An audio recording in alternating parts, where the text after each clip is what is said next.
terkait tentang pemalsuan makam hari ini misalnya. Nah sekarang udah canggih, zamannya udah canggih. Zaman Wali Songo aja bisa dibuktikan, apalagi setelah Wali Songo gitu. Bisa kita buktikan itu. Beberapa fenomena memang persoalan makam. Jadi misalnya kasus di Probolinggo, tiba-tiba ada makam seorang yang awalnya di situ ladang biasa, tanah biasa, tiba-tiba ada makam di situ. Iya.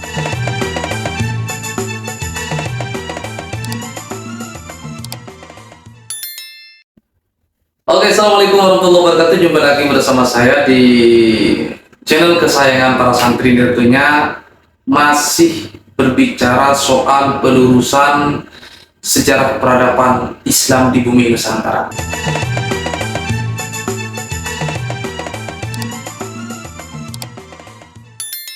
Nah, kali ini saya kedatangan tamu istimewa nih, mahasiswa pasca sarjana sedang mengikuti studi S3 di Universitas Nahdlatul Ulama Indonesia. Assalamualaikum Ustaz. Waalaikumsalam warahmatullahi wabarakatuh. Ustadz Asroni Al-Faroya, karena beliau berasal dari Praia, Lombok, Nusa Tenggara Barat. Oke, langsung di poin aja Ustadz. Kita bangsa Indonesia adalah bangsa yang besar. Tapi kok rame-rame soal pemalsuan sejarah ini, apa fenomena apa ini Ustadz? Kalau kita kaji secara teori ya, pemalsuan sejarah. Nah kadang-kadang kita perlu garis bawahi juga mengenai tentang pemalsuan itu. Karena kalau dalam kajian sejarah kan ada beberapa hal yang harus dipelajari dalam hal itu untuk membuktikan sebuah kebenaran itu. Ada epistemologinya, misalnya.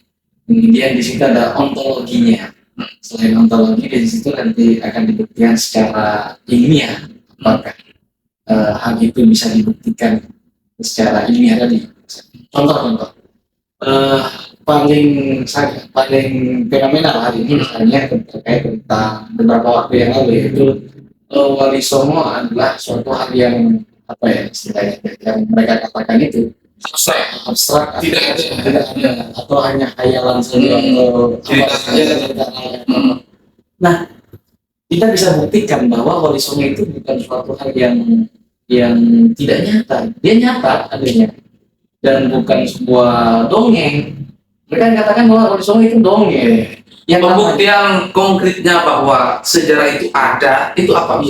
Ya bisa dibuktikan dengan artefak gitu ya. Ada peninggalan.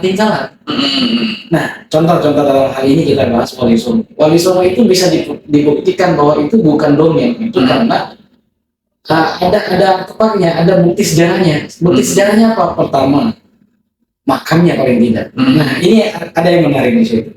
Makam Wali Songo itu misalnya kita kaitkan dengan kita bicara Wali Songo ini kan ada beberapa periode kan? Ada 3 atau 4 sampai 5. Ada yang banyak yang mengatakan ada 3 periode, 3 generasi. Nah, contoh misalnya Sunan Kalijaga misalnya. Atau yang sering ini banyak makamnya itu, contoh misalnya Sunan siapa ya? Sunan Bonang. Sunan Bonang bisa juga ada beberapa makam. Ada Syekh Jumadil Kubro. Oh iya. Syekh Jumadil Kubro itu ada 3 periode. Ada 3 makam. Pertama di Semarang, kemudian juga ada di Jogja, kemudian juga ada beberapa tempat. Nah, membuktikan kebenaran dalam sejarah itu adalah bahwa emang ada yang namanya Syekh Jumadil Kubro. Itu yang terpenting, bukan makamnya. Kalau misalkan versi ini bisa ada yang Semarang, ada yang Jogja, ada yang di mana-mana, itu tidak masalah karena memang misalnya dulu tidak bisa sangat jauh sekali abad ke-14 bahkan sampai awal abad ke-14 itu 1400 Masehi ya. Itu kalau misalkan itu berarti ya baru 7 Masehi ya. Baru 7 Masehi atau berapa ya? Baru 7 berapa Hijriah? 7 Hijriah. Abad ke-15 ya.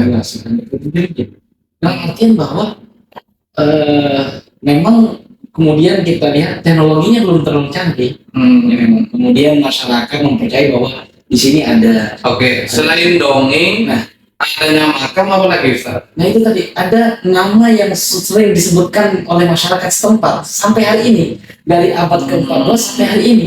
Iya, iya, iya, iya. Dan karena itu kalau misalnya Tidak ada, nggak mungkin dong. mungkin disebutkan dan dirasakan manfaatnya oleh masyarakat sekitar sampai hari ini. Iya, iya, iya. Nah, contoh dalam teori sejarah misalnya ada teori vertikal dan ada teori horizontal. Yang teori vertikal itu ya yang membuktikan itu adalah Allah Subhanahu wa taala. Kita percaya semua muslim ya. Umat muslim itu percaya bahwa segala sesuatu itu adalah Allah Subhanahu wa taala yang menciptakan segala sesuatu, termasuk yang menciptakan sejarah. Nah, sejarah Wali Songo misalnya yang kemudian hari ini kita bahas, itu yang menciptakan Allah, bahwa itu sejarah itu sudah ada. Ya, Wali Songo berarti sudah digariskan ya iya, kan? artinya Wali Songo itu bukan dongeng, karena bisa dirasakan oleh, atau itu contoh-contoh yang lain lah. Nah, kemudian terkait tentang pemalsuan makam hari ini misalnya. Nah, sekarang udah canggih, zamannya udah canggih. Zaman Wali Songo aja bisa dibuktikan, apalagi setelah Wali Songo gitu. Bisa kita Ada buktikan itu. beberapa fenomena memang persoalan makam. Nah. Jadi misalnya kasus di Probolinggo, Ah, tiba-tiba ada makam seorang yang awalnya di situ ladang biasa, Iya. tanah biasa, tiba-tiba ada makam di situ. iya. Nah ini ngomong-ngomong, kan masyarakat Indonesia ini satu Ustaz, Iya, iya. sarjana kuburan kan Hmm. suka. Jadi kalau ada kuburan, kelihatannya batu nisannya sudah agak tua, seolah-olah satpam Iya. didatangi. Nah ini apa kaitan antara, jadi kan sebagai ahli sejarah, apa maksud orang ini kok bisa tiba-tiba ada makam baru bermunculan di mana-mana, ini apa? Fenomena apa ini Ustaz? Ya memang kita nggak bisa pungkiri ya yang apa namanya adat dan budaya atau tradisi masyarakat Nusantara kita itu sangat mempercayai, mohon maaf misalnya sebuah kegoiban gitu ya. Iya, iya. Ada kekuatan goib lah apalah sebagainya. Ini kan zaman animisme dan dinamisme gitu. Yang akhirnya kemudian semua agama laku di Indonesia karena kekuatan goib yang gitu. Dan semua agama itu Intinya kalau aneh, mistis, banyak percaya ya. percaya gitu. Buktinya kalau bikin konten-konten horor lagi. Betul, iya betul, betul. Iya, iya, iya, iya. Jadi artinya ya kita bukan katakan fenomena baru sih pemalsuan makam. Oh, itu. berarti fenomena atau kebiasaan masyarakat Nusantara ini yang kemudian dimanfaatkan Dimanfaatkan oleh orang-orang yang berkepentingan. Iya, berkepentingan. Nanti kalau ada makam keramat, kan pasti ada parkiran tuh. Iya, iya. Nah, kan bisa jualan di situ kan. Iya. Ekonomi jalan kan. Iya. gitu ya. Tapi kalau misalnya sekarang sih udah bisa kita lacak gitu, apakah memang tokoh yang disakralkan itu kemudian dibuatkan makam itu, apakah betul dia menjadi seorang tokoh yang fenomenal yang punya value? Jadi dalam teori vertikal atau teori bola kita ada value di situ. Dia bisa dicatat sebagai sejarah karena dia punya value. Ada nilai yang ditawarkan oleh salah satu orang. Iya, iya, iya. Contoh misalnya kayak di Hasyim Asy'ari, ya Maulana Syekh misalnya, kayak Khalil Bangkalan. Kenapa bisa tercatat sebagai sejarah? Karena dia punya value pada saat ini Iya. sampai sekarang ini. Nah sekarang ini yang disakralkan kemudian ditokohkan atau dibuatkan makam palsunya, apakah punya value itu yang perlu kita catat itu dan perlu kita telusuri. Kalau misalkan sekarang sih udah bisa sih, karena catatan POC, catatan Belanda tuh masih tersisa sampai sekarang ya. Artinya itu bisa kita lacak di situ. Apakah di sana memang tercatat di karena kalau misalkan tercatat berarti ya bisa jadi kan kemudian dibuatkan makam dan sebagainya, kita lihat dulu batu nisannya itu sesuai nggak dengan zaman yang pada saat itu.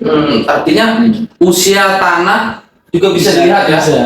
Usia tanah dan paling tidak inilah bentuk bangunan kuburannya atau batu nisan Kelihatan ya, misalnya bangunannya seperti ini hidupnya di era Iya. berapa gitu ya.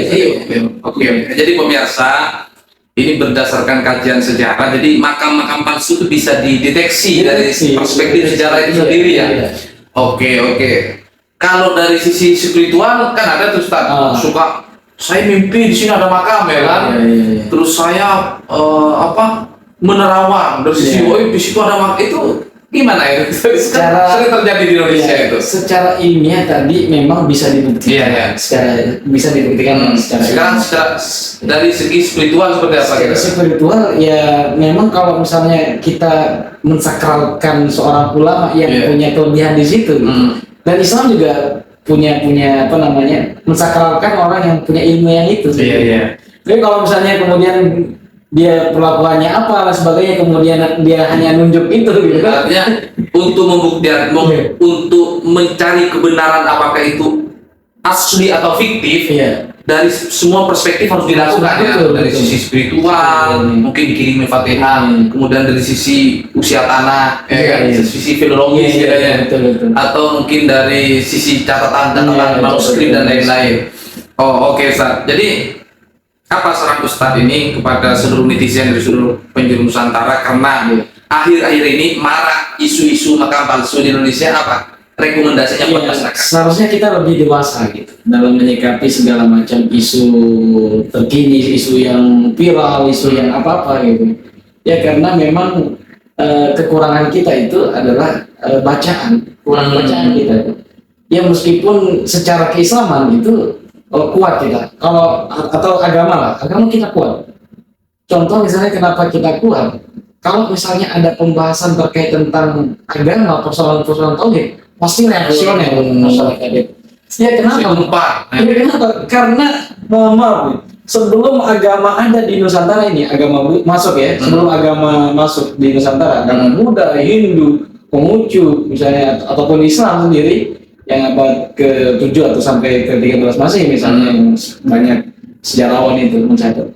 Sebelum itu ribuan tahun yang lalu animisme dan jurnalisme udah mengangkat Indonesia.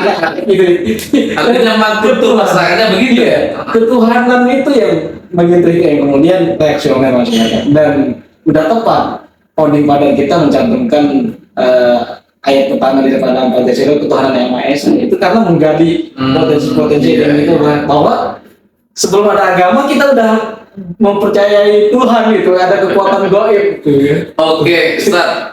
Singkat dan padat penjelasannya, mudah-mudahan memberikan catatan penting bagi seluruh masyarakat Indonesia menyikapi persoalan makam-makam palsu yang bermunculan di Nusantara. Intinya kuncinya adalah kita cerdas. Ya, dari semua sisi kita pelajari, jangan mudah percaya. Terima kasih Ustaz ya. Satu lagi Ustaz. Oh, ada lagi. Karena tadi semua agama masuk di Indonesia, banyak yang percayanya. Agama Buddha banyak pengikutnya. Agama Hindu Manut masuk, banyak pengikutnya. Nabi palsu pun banyak pengikutnya. Nabi palsu pun banyak pengikutnya. Artinya bahwa masyarakat kita itu sangat konsumtif. Oh iya. Masyarakat kita sangat konsumtif. Nah, termasuk barang-barang hari ini, produk-produk konsumtif juga. Gitu. Oleh karena itu, mari kita menjadi entrepreneur gitu. Entrepreneur dan mereka produk-produk halal yang dilakukan oleh. Artinya kalau pingin dapat penghasilan dari parkiran, pingin dapat penghasilan dari jualan, jangan bikin makam. Betul. Bikin pasar aja. Karena masyarakat kita konsumtif gitu. Oke, ini saja dapat saya sampaikan. Ikuti lagi podcast selanjutnya bersama ahli sejarawan muda Universitas Nahdlatul Ulama Indonesia. Mudah-mudahan bermanfaat bagi kita semua. Assalamualaikum warahmatullahi wabarakatuh. Sampai jumpa. Waalaikumsalam warahmatullahi wabarakatuh.